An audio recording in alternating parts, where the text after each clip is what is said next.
talking about today, dividend value investing, has not changed in the last 50, 60, 70 years. And it's not rocket science, right? Warren Buffett talks about it. Benjamin Graham was Warren Buffett's mentor and teacher at Columbia University. So Benjamin Graham we refer to him as the godfather of value investing.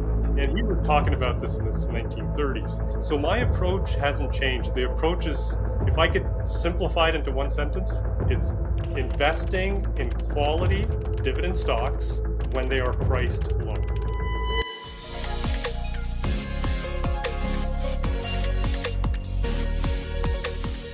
Welcome to Tech Equity and Money Talk. I'm your host, Christopher Nelson, and I'm excited today to be here with Kanwal Sarai. Kanwal is a technology employee, and he's also financially independent, and he's also choosing to work, and he's also the owner of simplyinvesting.com.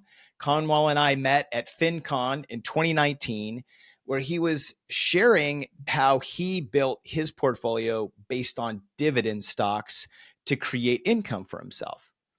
And so we've been looking forward to this conversation for a long time. Kanwal is also not only a 20-year investor, but he is also the owner and founder of simplyinvesting.com that has a lot of resources for people who want to learn dividend investing. Kanwal, welcome to the show. Hey, Christopher, thank you so much. I'm so happy to be here today. I want to get right to the point, which is, what was the pivotal moment for you in your tech career when all of a sudden you realized that dividend stocks could provide the income that you needed to get to financial independence? Oh, that's a great question. And the answer is there wasn't a one point in time. It wasn't a specific day where the light bulb went off and I realized that dividend stocks was the way to go. It was a bit of a process. And as you mentioned, I've got a tech background. My background is in computer science. I spent 27 years working for large enterprise software companies. So I did like what everybody else did and what my parents told me to do. They said, go out and get a job, which I did. Okay, take some of that money now and put it towards your future. And what everybody around me was doing and what my parents did for their entire life was, put that in mutual funds. So I started with mutual funds. Held on to those for 10 years, right? This is right after university, graduating, college. And then for 10 years, I held on to mutual funds. Eventually, I diversified into ETFs and index funds. And I like putting everything down into Excel. I'm a numbers guy. So I would track all of this, right? Once a year, you get all your statements from the mutual fund company and ETFs and index funds. Put everything to an Excel spreadsheet, and I'm doing the math, and I realize, I'm still pretty young, but I realize that I will not have enough money when it comes to retirement, or I'm going to have to work till I'm 95. Right. And this is why we see people today, like at Home Depot and Starbucks, you'll see like 60-year-olds, 70-year-olds still working. And because we end up in the situation where there is not enough money for retirement. Well, anyway, I want to pause you right there. No, because you're starting to line up with sort of what my experience was too. And is it because they're not going to have enough money because they're playing this game that was given to us that says, oh, what you do is you build up this big stack of money and then you start draining it and you hope that it grows faster than you can drain it. But nobody talks about income in your portfolio. This to me is where I want to scream from the rooftops, right? Why is nobody talking about the fact that there's income in their portfolio? So you started to have that light bulb moment too, it sounds like. Absolutely. That's absolutely correct. If you look at the average return on mutual funds, index funds, and ETFs, the annual sort of yield on those investments, it's very low, right? So there wasn't enough income being generated. And the other thing is fees, right? Like you're paying a lot in fees. I'll share a quick example with your audience here. If you've got $1 million in a mutual fund or an ETF or an index fund, and let's say the fee is 1%. I know some of them are lower than that, but let's just go with 1%. And I'm going to assume you are no longer contributing to your retirement fund as of this day forward. If you just held on to that $1 million in 25 years, of course it's going to grow because it's invested in stocks. You will spend over $1.5 million in fees. Wow. right? Anybody can check this out. We can share the link after this. Yeah. There's mutual fund fee calculators out there. And that's what I did this morning. I put in $1 million. I put it over a period of 25 years. I set the MER, which is the management expense ratio, to Right. 1%. And it came back with over 1.5 million in fees. Mm. So if you're losing that much money and you're not generating enough income, well, what do you think is going to happen when you turn 65 or Right. 85 or 90, right? Yeah. You're not going to have enough money. Anyway, to finish your, I got to shorten this because this is a long summary. Yeah. This could turn into a book. So let's finish it off in the next minute here. So, I looked at other things and I'm old enough, and I don't know if your audience remembers the tech bubble of Yes. 1999 and 2000. I got sucked into the tech bubble. Every tech company, you could buy a stock on a Monday for $25 and sell it for 50 on a Friday. Like the Right. prices were going through the roof. Valuations were super high. Nobody cared what the revenue was. As long as it was a tech company, you were making money. I got sucked into it. The biggest one here in Canada was Nortel Right. Networks. I invested money in Nortel Networks. Um, Everybody knows how that ended. They went bankrupt, and the investment was zero. Now, Mm. because I was a young guy straight out of school, I only put in $2,000 or $3,000, and that went to zero. Right. So I realized, okay, that's not going to work either. Right. So how do I make enough money? How do I generate enough income? And I wanted to do it passively so I could still continue my day job. Um, and I had to find some role models, Right. individuals who had done this successfully, consistently, Right. not just somebody who made $1 million in 6 months and then lost it all, but who are the ones who made it consistently over the long term. So Warren Buffett's name kept coming up again. I didn't know who he was. Benjamin Graham's name kept coming up, and I started reading up on it and reading up on those individuals. And then it was a 3-year process where I started taking money from my mutual funds and slowly putting it into dividend stocks. And then eventually everything got moved over to dividend stocks. And so let me double click on a couple things. So you start reading Benjamin Graham, you start reading Warren Buffett, how did you zero in? Because I don't know exactly when, because I feel like, in the 90s, I feel like dividend stocks still had some favor, but at some point in the early 2000s, like dividend stocks fell out of favor, but you sort of zero it in and said, wait a second, I want to purchase a stock that is going to then kick off income and preserve my capital. Where did you find that in the reading, in the research? Yeah, so that came up in the readings. Benjamin Graham is a wonderful, great read, Security Analysis, which Mm-hmm. remarkably, he wrote this in the 1930s, Right. which is It's a very crazy, long right? time, right? It's crazy. But you read it, and history has a way of repeating itself, Mm, right? So we talk about the tech bubble in 99 and all these tech companies. In his book, he talks about the railroads, and the railroads were mm, blowing up, and the stock prices were doubling and tripling in such a short period of time. So if you just replace the railroads with tech companies, you realize, okay, history is repeating itself. And so doing my research and understanding how successful investors were successful, what they did to become successful in the right. long term. So we're talking 20, 30, 40, 50 years of consistently growing their income and the value of their portfolio. Right. And so there was two concepts. One was dividend investing, which I'm sure Hmm. your audience knows, right? You buy a stock, if a company pays you a dividend, that's cash in your pocket, right? You can reinvest the dividends if you want, or you can spend the money, right? So that's one way. The other way was to look at value investing.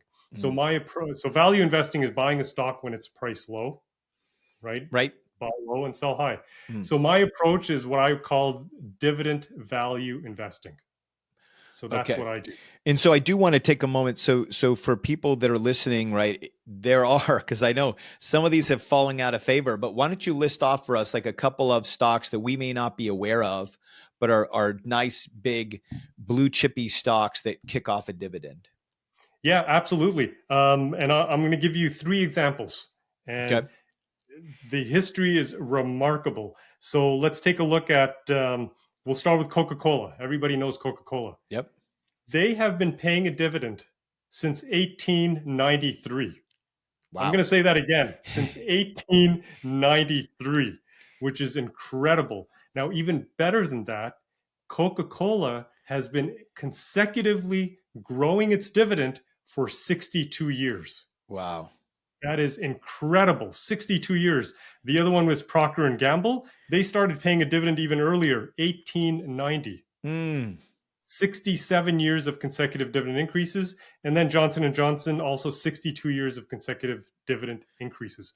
Think about how many market crashes we've had in the last 60 years, how many right. market downturns we've had.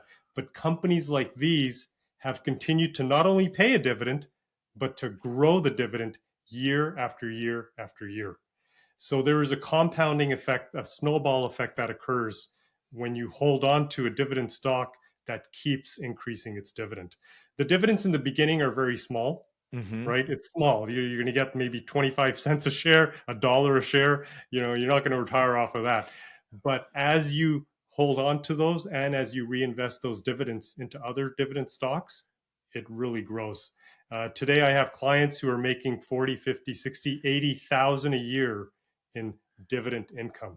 And to me, that is truly passive income Yeah. because there's there's no tenant calling you at 2 in the morning because the kitchen sink needs the faucet is broken. Right. Right. You're holding on to those shares, and all you need to do is just keep holding on to them, and the dividends keep coming in regularly and keep growing. And so so you started this, it sounds like around 20 years ago in the early 2000s, you started this. How has now your approach to, dividend investing, dividend value investing evolved over time? Yeah, that's a great question. Um, It really hasn't. Mm, Because what we're talking about today, dividend value investing, has not changed in the last 50, 60, 70 years. right. Um, and it's not rocket science, right? Warren Buffett talks about it. Benjamin Graham was Warren Buffett's mentor and Mm, teacher at Columbia University. So Benjamin Graham we refer to him as the godfather of value investing. Right. right. And he was talking about this in the 1930s. So my approach hasn't changed. The approach is, if I could simplify it into one sentence, it's investing in quality dividend stocks when they are priced low. Mm, So the key is to know when is it priced low, and the key is to know when is it a quality stock. Because not every stock in the world today is a quality stock, and not right. every stock pays dividends. That's right. Mm. And so I know one of the articles that you've written, and I believe it was also a podcast that you produce, you talk about a resilient dividend portfolio. And so I want to continue to build off of this because, more than anything, I want anybody who's listening to open their mind, open their eyes, because you brought up some key points that this is a, go slow, go, what is it, grow rich slowly type of strategy. I also think for technology employees who are working in getting equity compensation, having the ability to start moving a portion of their portfolio into dividend stocks is really important as well. And so help us understand, how do you start thinking about this, resilient portfolio of these types of companies and stocks you're articulating? Yeah, absolutely. And it goes back to investing not just in any company or any stock, Mm, investing in quality stocks. There's a mindset that you have to think about, and you touched on it. It's long-term investing. We're not mm. talking about day trading, so we're not going to talk Right. about crypto and any of those things. And it's not a get-rich-quick scheme. Like, you're not going to make Mm, double or triple your money in 6 months. This is a long-term approach, but it is a safer approach. And your portfolio is resilient regardless of what happens in the stock market. So I've been doing this since 99, so 25 years now, okay. 25 years as a dividend value investor. And I've seen the market go up and I've seen it come down and I've seen ups and downs constantly. 2008 was a big financial crisis, Right. COVID in March of 2020, right? So I've seen all of these things happen over the last 25 years, but we're building a resilient portfolio that's not impacted negatively when the market we have a downturn or a market crash, Mm. because we will. These things happen. So to answer your question, how do you know when you're looking at a company if it's a quality company? So if you don't mind, Christopher, Yes, I'm happy to share with your audience what I've created, what I call the 12 rules of simply investing. please do. So if stock passes all the 12 rules, then you know you're looking at a quality company. If it fails even one of the rules, move on to something else. So if you don't mind, we can go through it quickly. Yep. 12 rules. So let's start with rule number 1. Do you understand the product or service offered by the company? If you don't, skip it, move on to something else. Now, this doesn't mean you need to be a subject matter expert, Right. but you got to be able to explain it to a 12-year-old or explain it to your grandmother, right? How does McDonald's make money? How does Coca-Cola make money? Well, and that's why I love, because Warren Buffett talks about this a whole lot too, where it's like that's why you see him buying into Heinz and all these, ketchup companies and product manufacturers, because he's like, I get this stuff. Like, I get it. I'm putting this on my burger. I get it. Yes. Yeah, absolutely. So that's rule number 1. Rule number 2, will people still be using these products and services 20 years from now? Right? So we want to avoid investing in companies that are just trends or just fads Right. temporarily, right? They're going to disappear after a while. Because you're investing your hard-earned money into a company, you want to make sure the company is going to be around for a long term, right? And I want your audience and everybody to think about when you're investing in dividend stocks or in stocks in general. Right. What is that? That represents ownership of a company. Yes. So think of it that way. When you're investing in Coca-Cola or Johnson & Johnson, you are part owner of the company, right? It's not just a piece of paper or a ticker symbol on your phone app. It is ownership in a company. Okay, let's move on to rule number 3. Does the company have a low cost, lasting competitive advantage? Right. And Warren Buffett talks about this, and I'll share his same example, is think of a corporation as a castle. And around the castle, there's a moat. Right. And so the deeper the moat, the wider the moat, the better it's going to be at keeping competitors away. So if you look at somebody like Coca-Cola, they've been around for over 100 years. They operate in over 100 countries worldwide. And it's not just soft drinks, it's all kinds of beverages. Right. Right. You could take that logo anywhere in the world and show it to people, and they'll know exactly what you're talking about, right? That's, yeah. If you were to start a company today to compete with Coca-Cola, you would have to spend billions in marketing and advertising, and you still wouldn't get to where they are today because they've built a brand over all these years, right? So they have that competitive advantage. Okay, rule number 4. This is a great one. So I'm going to ask you a question, Christopher. Sure, I'm ready. If, let's say you're employed, you're working somewhere, you've got a family, right? If there's a chance that you may lose your job, or we're in the middle of a recession, right? Are you going to go out and buy a brand new car? No, I am not, sir. Right. You're not going to do that, right? No. Same question. If you were if we're in the middle of a recession, there's a chance you might lose your job.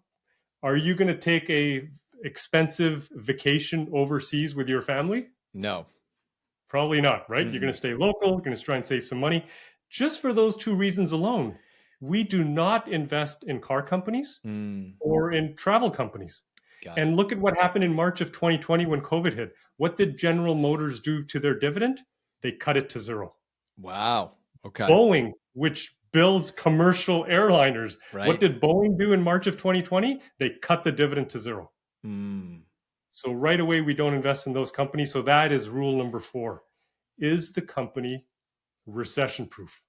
Interesting. Right. While we're on that topic, what happened to other companies that are the positive side of that are recession-proof? Did any expand their dividend, or did they just continue to pay? Yes. Coca-Cola increased their dividend. Colgate-Palmolive increased their dividend. Johnson & Johnson increased their dividend in 2020. Wow. Right? And there's Canadian companies too, the Canadian equivalent. They've also increased their dividend in 2020. In fact, all of the banks, the 5 largest banks in Canada, increased their dividend then as well. Wow.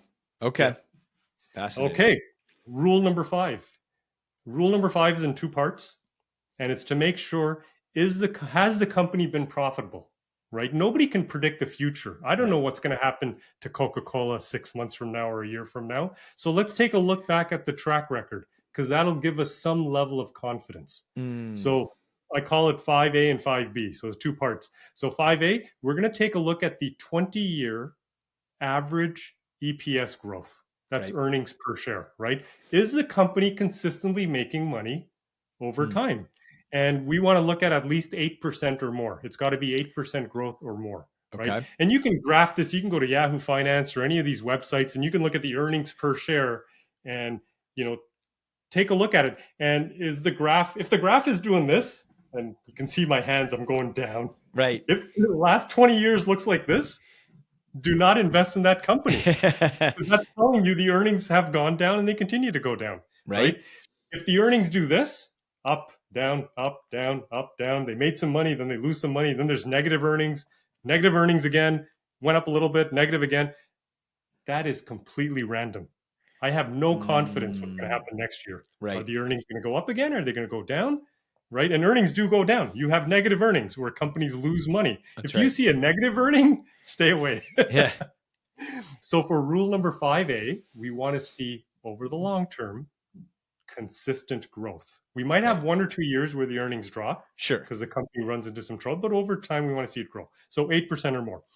Rule 5B, we want to see at least 8 increases in the last 20 years Of the in the dividend. earnings. In the earnings. And the earnings. Okay, got The it. earnings. Yes. Yeah. So that's it. And then rule number 6, yes, you jumped ahead. We're jumping on to dividends. So rule number 6 is similar. We want to look at the 20-year average dividend growth, Mm, and it has to be 8% or more. If it's less than 8%, the company will fail rule number 6 and we wow. move on. Okay. Okay, so even it's simple. Rule number 7, the payout ratio must be 75% or less. This is a quick way to explain it to you. Yeah. Okay, let's say a company made earnings of $1 per share. Okay, last Okay. year, that's how much money they made, $1 per share. But they paid a dividend of $2 per share Oh, to the shareholders.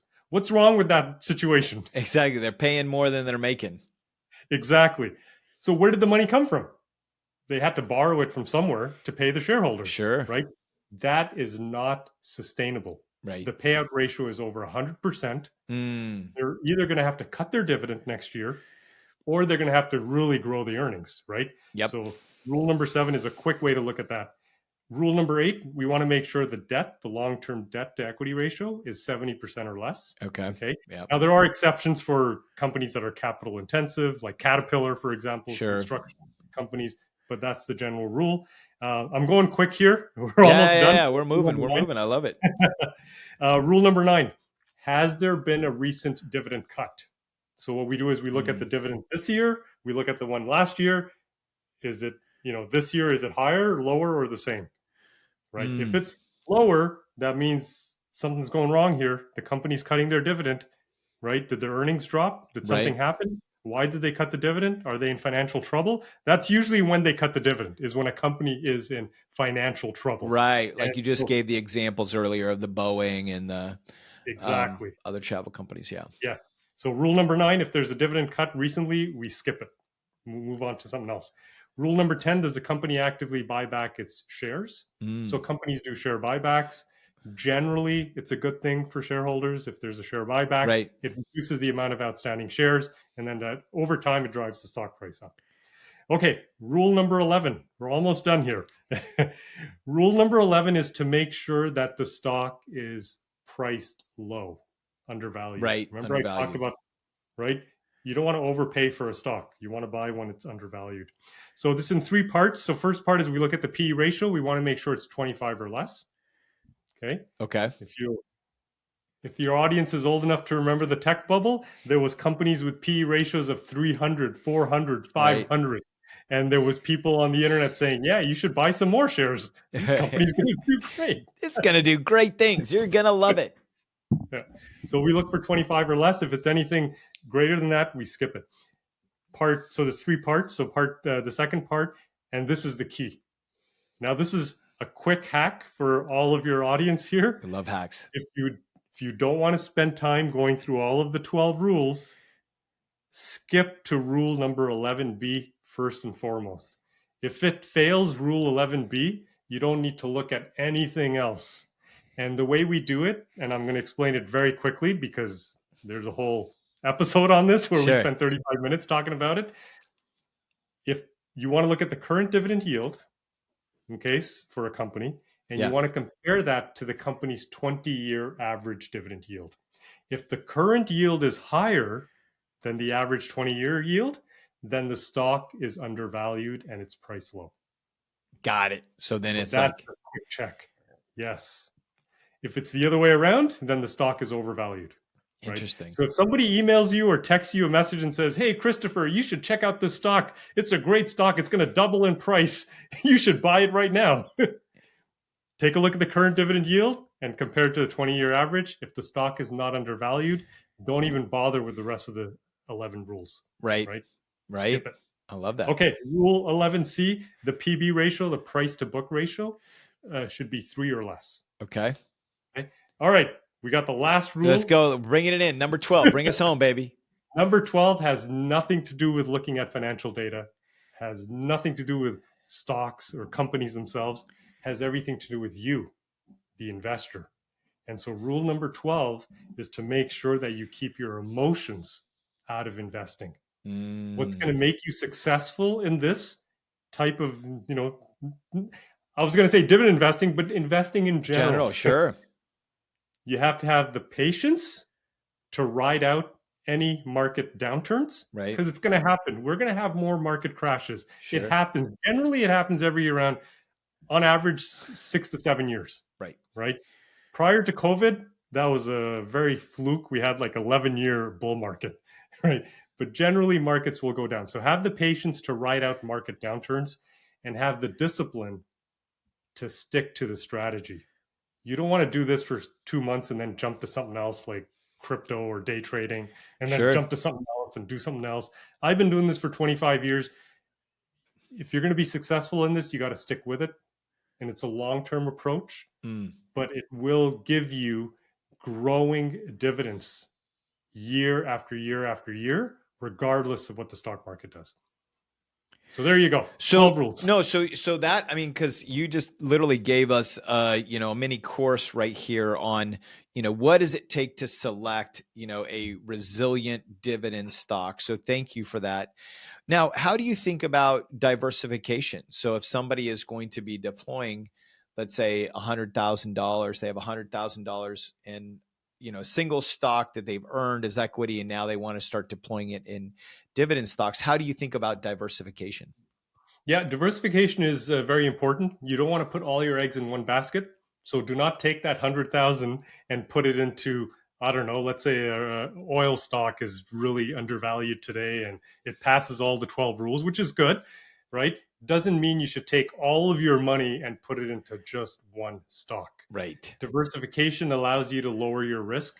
And I'm all about lowering our risk because this is your hard-earned money. You don't want to lose it. The 12 rules are designed to lower your risk. Every rule there lowers the risk.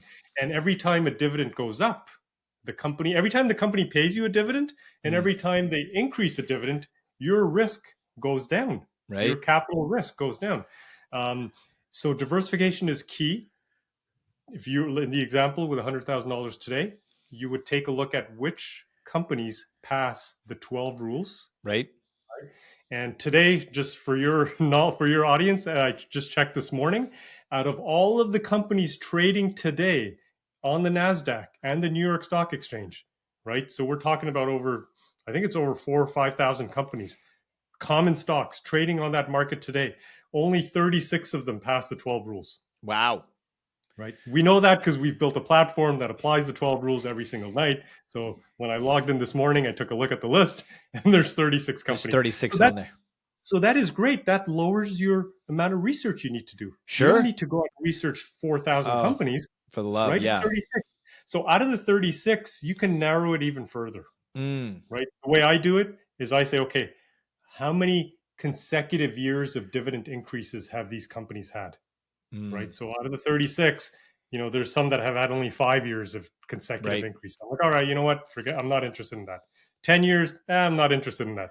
Let's look at the top, like who have been increasing dividends for 40 years, 30 years, 20 years. So now you're down to like maybe 12 companies, right? So Yeah, now yeah. you can take 100,000 and spread it across 10 or 12 companies. And is that something that so when you think about diversification, do you try and keep your positions all around equal weight? Do you let some positions naturally, grow a little bit larger? I mean, what's a little bit of your strategy into Yeah, diversification? yeah, great, excellent question. I love these questions, by the way, Christopher. I am passionate about this stuff, and this Yeah, is no, and super. you're on the right channel. This is the channel, man. Like Yeah, we love to geek out on all this stuff because we're, ultimately, we either want to make money working for equity or we want to be building portfolios that can sustain us moving forward. And this is a critical strategy. So, yeah, absolutely. Okay, so what you're going to do is if you're just starting out today, if you've right. never bought stocks before or you That's haven't right. had dividend stocks before, if you're just starting out today, I would take that and I would equally distribute it across. Let's stick with the example, Yeah, 100 grand. $100,000, Yeah. right? Let's spread it across 10 companies. That's $10,000 each, right? Yep. So we put it in equally. So that's how you would start. The other part of your question was then what do you do afterwards when you become maybe overweighted in one company or in one Right. sector and Right. underweight So in another? so let's say, getting back to the example, so I put $10,000 in, and everyone, they're starting to kick off the dividends, and I'm reinvesting. So you have some dividends are higher than another, and so let's fast forward 3 years. That $100,000 is now $200,000, and I, instead of being $20,000 each, I actually have one slice of the pie. Let's say that's like $60,000. Do you Yeah. just sort of let that ride, or do you approach sort of a rebalance scenario? Yeah. So this is my opinion. Sure. I Yeah. know Yeah. there's No, we're all lots of talking about investors have their own. styles and opinions. Yeah. Yeah. A lot of investors have their own style. Well, they'll have like a cutoff. If it goes more than 10% of my portfolio, I'm going to start selling it. Right. In my opinion, I don't. If I Okay. have something that's overweighted, like in the example, I've got 20,000 in one stock now. Yeah. I'll just leave it alone as long as it's still a quality company. It's still paying dividends and they're still increasing dividends. Mm, I don't want to cut my supply of dividend, that stream of dividend income. right. So I'm going to let it ride. But here's what I'm going to do. Let's say that company is a retail company, right? And then retail stocks have, let's assume they've exploded in the last 3 years and they're really high. Now what I'm going to do is when I have more money to invest or the dividends, and Right. we can talk about drips in a second here, Yeah. because I like to collect the dividends in cash and then reinvest them myself. So now when you've got more money to invest, I'm not going to put it in retail stocks. Right. Even if it passes the 12 rules and it's an undervalued stock, I'm already overweighted in retail stocks. So I'm going to invest in a different sector or a different industry. And when you keep doing that over the long term, the portfolio will naturally balance itself out. Well, and this is what I call managing the portfolio. So I think there's a couple, I've gotten some feedback from people over the last couple of years, and I think this is a great opportunity to speak into a couple scenarios now that we have sort of two personal portfolio managers, just sort of talking about how we do things.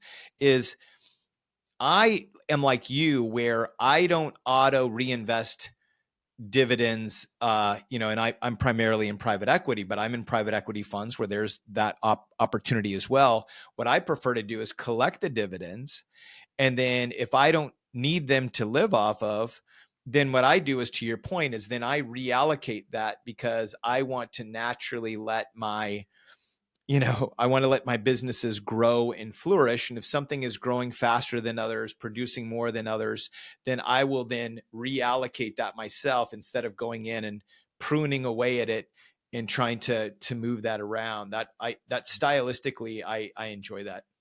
Yeah, absolutely. I think that's a great approach. And then the other question you may have, or your audience might have, Sure. and it's perfect timing because it came up this morning. Yeah. I got an email from one of my clients who said, they said, should I just buy and hold and just hold on to stocks forever, Mm, 20, 30 years? And I've done that a little bit with my portfolio. Originally, when I started, I was thinking, yeah, let's just buy and hold. Let's just leave it there. sure. As long as the dividends are coming in and they're growing, that's good. And I think that's a good approach. But I'm going to give your audience something a little bit better.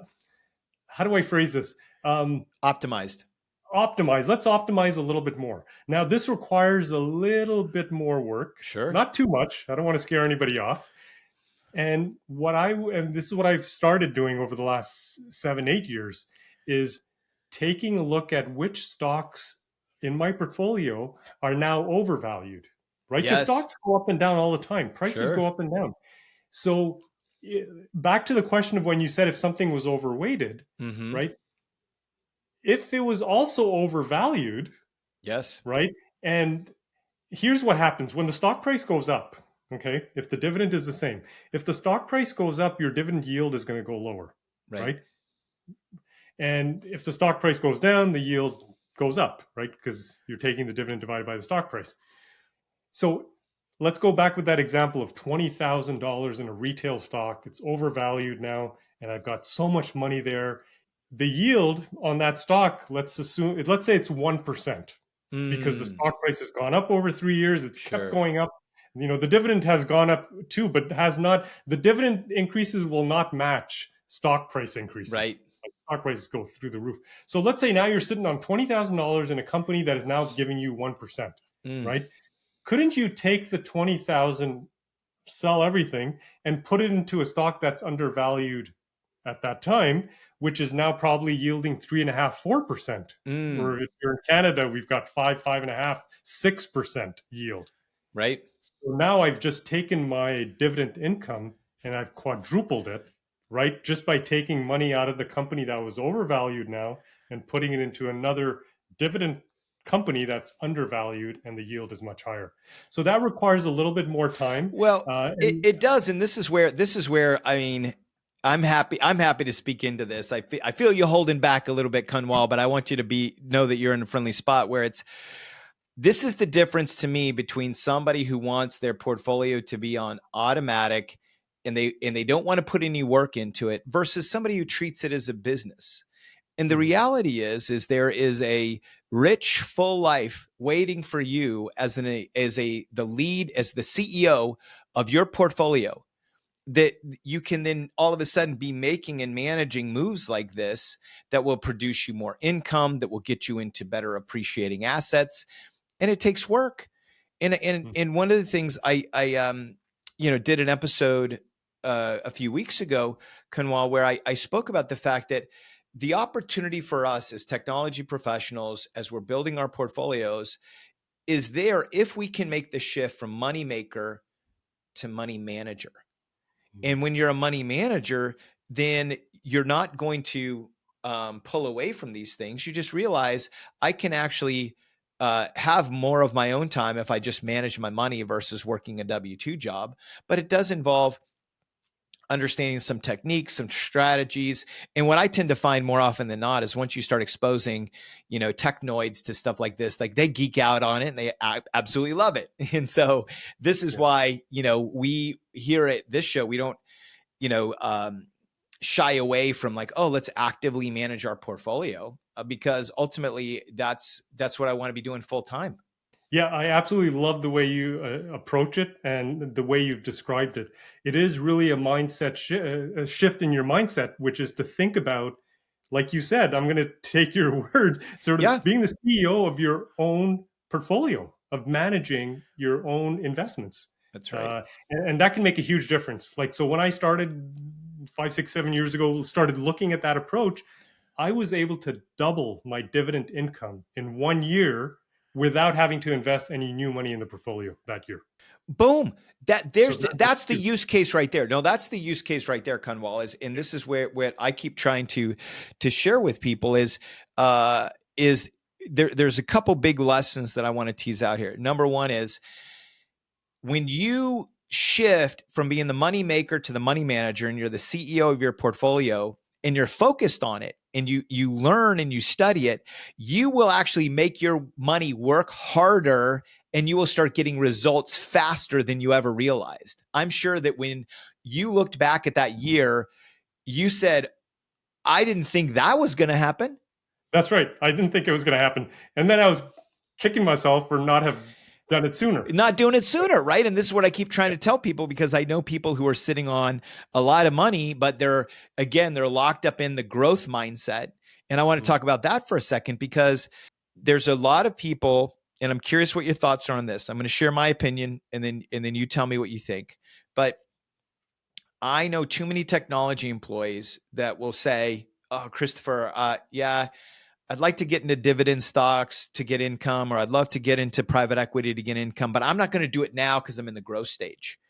And my opinion is, you need to start training your portfolio, building your business now how you want it to behave in 5 years, because it's really hard to be effective when all of a sudden, okay, I'm now going to take and reposition a $2 or $3 million portfolio to be income bearing in a short period of time, because the market may not be in your favor. The deals may not be there on the private equity side. What is better practice is to be the CEO of your portfolio now, build out a portion that's income focused, and then essentially manage it. And then if you don't need the money, as Kanwal and I both said, just continue to reinvest and grow your portfolio. Yeah, that is absolutely true. And I agree 100% what you said, right? Because you want to get into that, the mindset and thinking about the decisions you make today are going to impact your dividend income 5, 6, 10 years from now in the future. So you got to start thinking about that sooner than later. And with this approach, with the dividend value investing approach, the younger you are, the sooner you start, the better off you will be. So you don't want to wait, like you said, have that growth mindset and say, well, I'm going to wait till I'm in my 40s and 50s and I'll start then. Right. Well, you could start then, but it's too no, late. let's actually, I'm curious about something, because I have you here and you're so knowledgeable about the subject. Let's talk about how effective do you think is this scenario? Because I mean, I want to, be in all transparency, right? There's plenty of people that are listening to this podcast that have $2, $3, $4 million in tech equity, single stock, multiple stocks, different investments. If they said, I want to take $1 million, let's just say for argument's sake, how quickly do you think they could deploy that, and what kind of returns do you think they could get off of that if they said, I'm going to manage a portion of my portfolio in that manner? Sure. So you could start off right away because there are stocks today that are undervalued, right, in different industries and sectors. So you could start right away. How much money can you make? Well, we're going to take the average. So the average dividend yield in the US today, and in Canada is the same way, is roughly 3.5%. Okay. Right. So if you take $1 million today, 3.5% of that is $35,000. You can expect to make $35,000 a year in dividend income. Okay. If you put in higher yielding stocks, you could make a little bit more, Sure. but make sure they're still following the 12 rules, right? But here's what you need to think about. That 35,000 a year today in 5 years is going to turn into 40 or 50,000 in dividend income. Right. Why? Because all those companies are going to increase their dividends. Yeah. Right. And if you do what we just talked about, is when a stock becomes overvalued, you can sell it. So you're also getting capital gains, and then reinvesting it back into another stock that's undervalued. That will also accelerate the growth of your portfolio. Let me ask you something else. This is a bit of an advanced technique, and I'm curious what your thoughts are on it. But would you leverage to get into positions and to exit positions? Would you use like covered puts and calls? I don't use them, and I don't get into them. I think it's a whole different topic. It requires a lot more time and effort, so you'd have to go research that. But that's not what I do. So unfortunately, I couldn't answer that. But you did talk about leveraging. So I've done it myself. Not anymore because the interest rates they had gone up. Now they're coming back down again. But do you remember when the interest rates were like super low? It was like 1% or something. Oh yeah, it was ridiculous. I did the home equity line of credit, using the money from there to invest into dividend stocks that were yielding 4.5, 5, 6% yield. Oh, got it. Playing the arbitrage. So you could do that as well, right? It's a little more riskier. I wouldn't recommend it if you've never bought dividend stocks before. Yeah, the way that I phrase that is, if you're not actively managing your portfolio as a business and you don't understand what you're doing, don't do it. Yeah. Because I think that I think it's important that people can hear people talking about advanced plays, but they need to understand this is like a part of my job. Like my job is managing my portfolio. And so I may execute some different plays like that. But don't do it if you're not going to, sit on it, manage it, and you don't understand what you're doing. Yeah, Yeah, 100%. absolutely. Yeah. Yeah. So what about, I mean, tell us a little bit. I know you've been teaching for a while. Help us understand like what resources that you have out there. I want to help educate people on what, where they can start learning about this. Yeah, absolutely. So the best place to go is the website, simplyinvesting.com. And so there's an online course, which is a dividend value investing course, takes you through everything we talked about today, including the 12 rules in more detail. And so we teach you how to do that. From the website, you'll see there's a podcast. So we're 88 episodes in. That's free. And every episode is an educational episode. My big thing is I love teaching. Yeah. So it's teaching you about dividend investing, how to get started. So the podcast is the place to go. The course is a place to go. The platform, Christopher, you and I were talking before we hit the record button, is about 60 days away from a brand new launch. The current platform is there, and what it does is it applies the 12 rules of simply investing to over 6,000 companies in the US and Canada every single day. So it's an app. It's a web app. You can filter, you can do your dividend research and find stocks to focus in on and which ones to ignore. But the platform will be changing and the website also will be changing, but the domain will be the same, simplyinvesting.com. And if people sign up today, their membership would carry over to the new platform, correct? Yes, it will. Absolutely. Okay. Yeah. Excellent. And so how do you see like now looking ahead, right? I mean, we talked a lot about dividend investing. What is a resilient portfolio? You walked us through the 12 steps. What does the future look like for this? I mean, obviously, you mentioned earlier that it's been around for over 100 years, right? We talked about Coca-Cola and that dividend stock. Where do you see dividend investing going from here? Yeah, so I'm an optimist. I think as an investor, you always have to be an optimist, Of otherwise you course, would yeah. never invest. And so I'm optimistic that things will continue when it comes to dividend investing stocks. For example, a perfect example is Google this year just started paying a dividend. That's incredible, right? We Right. didn't think that was going to happen for another couple of years. So they started doing that. Microsoft was the big tech company back in the heyday. Yeah. They've been paying a dividend consistently. Apple has been paying a dividend consistently for many years now. So I do think that companies that are well managed, that are financially healthy, will continue to pay dividends. And those that don't will eventually get there, right? And start paying, like Google is a good example. They started paying dividends now. So I don't see the 12 rules changing because they're based on the fundamentals, right? Are you investing in quality companies? Are you investing in companies that are financially healthy? Are Sure. they have they been profitable? Do they have a history of that? Do they have a history of paying dividends? Is the dividend sustainable? Right? You look at the payout ratio. Is the debt low enough? There's companies out there that have 0% debt, and there's companies out there that have 900% debt. So it doesn't take a genius to which company to focus on. So I don't see a lot of it. I could be wrong because I can't predict the future, but from where I'm sitting today, I would hope and believe that the dividend companies will continue to pay out dividends. Well, so let's take it in another direction, which is, do you think that, dividend stocks can become trendy again? I think so. I've heard recently, and I know in the U.S. there was a recent the interest rate got cut. Yes. In Canada, we've already had 2 cuts in the last 3 months. So as interest rates are coming down, people are realizing, well, you know what? I can't make whatever 3% or whatever it was in a like a term. I think you guys call it a term deposit or a Yeah, a locked-in. certificate of deposit, a CD. Yeah. There you go, a CD, right? In Canada, they're called GICs, right? So if you're not going to be able to make 3-4% there because interest rates are coming down, so the CD rates will come down, the GIC rates will come down. Right. That's going to draw more people to dividend stocks where you can get a 3.5-4% dividend yield. That's amazing. Now, keep in mind, when I say 3 or 4% yield, people might be thinking, well, that's not a lot of money. Like, okay, fine, that's okay.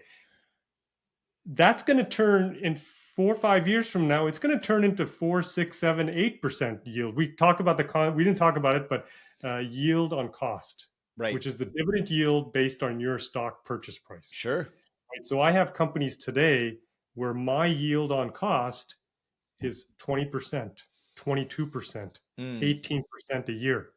Right, because of what you actually paid for the stock. Well, and I think people need to understand that, the value, like when you buy assets that give you cash flow from operations, and then you also still are an equity owner, you also have to factor in the growth too. So you're getting the 3% is what I call cash flow exhaust, but then you have to look at, to your point, the overall value of the investment and the fact that, you're not this isn't the drain and pray. Like you're not losing value in your portfolio, right? If you get to the point, and I know, I can tell you plenty of retirees that I knew that retired in the early 2000s that probably wish that they would have taken that 2 million and had been getting $60,000 off of it a year with their Social Security versus the draining. And now they're sort of to the end of it and they're still really healthy going, what am I going to do? Yeah, absolutely. 100%. And that's a good point you touched on. Like, so I wanted to mention that every time the company increases its dividend, that supports a higher stock price. And you can see the correlation when not in the short term, in 6 months or even 2 months, you're not going to see it. But if you look at a 5-year, 10-year, 15-year graph Right. of a company that's increasing its dividend, you will see a direct correlation with the stock price also going up, and up. So you're taking advantage of the capital gains and getting paid while you're holding on to those stocks in the form of dividends. That's great. Well, Kanwal, I can't thank you enough for coming in and sharing all your knowledge today. Let's just list off again real quick. Where can people find you?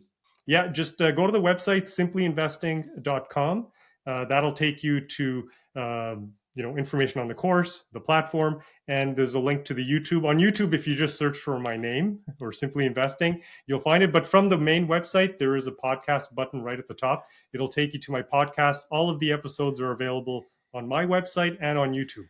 So excellent. And I will make sure and put all those links in the show notes. I want to thank everybody for joining. Thank you, Kanwal, for your time, and we will see you on the next episode.